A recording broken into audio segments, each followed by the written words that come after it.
keeping me up at night with your parties, enjoy being shamed on the national news. In September of 2020, the apartment next to mine was let out to two young women, both students. After they settled in a bit, it turned out they wanted to have a party. No big deal, except Belgium was in full lockdown at this point due to COVID, and you were supposed to only have one fixed visitor over. But then again, to be young again, etc., so I did not really care. During this time, I was working in healthcare. I work with the mentally disabled, but I volunteered for the ad hoc COVID team, meaning I got called upon to tend to those residents who were sick and needed quarantining, or were effectively diagnosed with COVID. This meant pretty long working hours, and I spend about 10 to 11 hours a day at work, with a full-hour bike ride to and from work. Needless to say, I was pretty tired pretty much all the time, so I was not looking forward to the noise from a party, but I am pretty chill and know that living in the city, some noise is to be expected. So they are having their party, and I can stand some noise and music, but this party was fucking wild.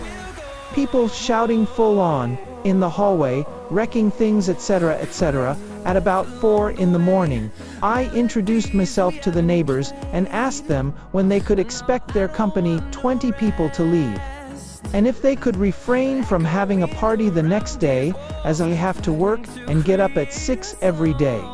So they promised they would keep it down the rest of tea night. They did not, and that they would not have a party the next day. Plot twist. They did have another party, and then did another one the day after. At this point, I had been going a full 3 nights without sleep, and was nearing neurosis. Every night, I had talked to the girls, and every night they would be full of apologies and stuff, but nothing would change. I also felt terrible when I had to enter their place, because it would be absolutely packed with people, and I work with some very vulnerable people at work who I would not want to spread COVID to. This was pre-tests, pre-vaccines, much of the knowledge we now have about COVID. Luckily the weekend came and they went to their parents and I could recover a bit. Suffice to say, I was not really liking my new neighbors. During the next few weeks, they refrained from big parties, but they would have a constant flood of people coming over during the night.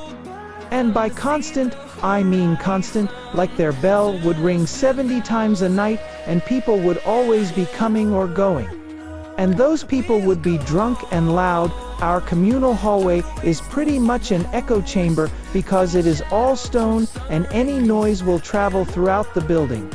Basically, I could not rely to sleep at night. It drove me crazy. I could only sleep Friday through Sunday, because then they would go off to their parents, or whatever. I could not grasp how they could know this many people that would always be coming and going.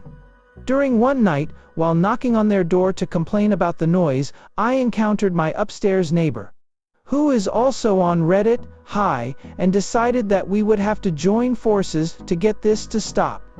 My neighbor told me some important bit of information. The reason there were people coming and going all the time was because they used their apartment as a makeshift bar hangout.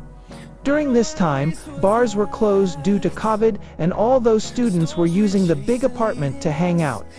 Moreover, across the street was another frat house with 5 boys living there, and that too was a secret hangout.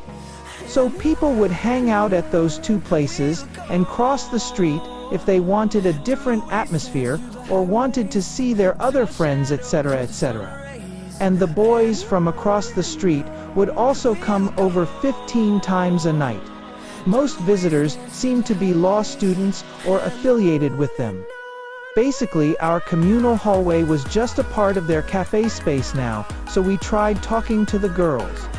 Then we started to talk to the visitors. None of them had any sympathy for us when we were asking them to be quiet at 4 in the morning.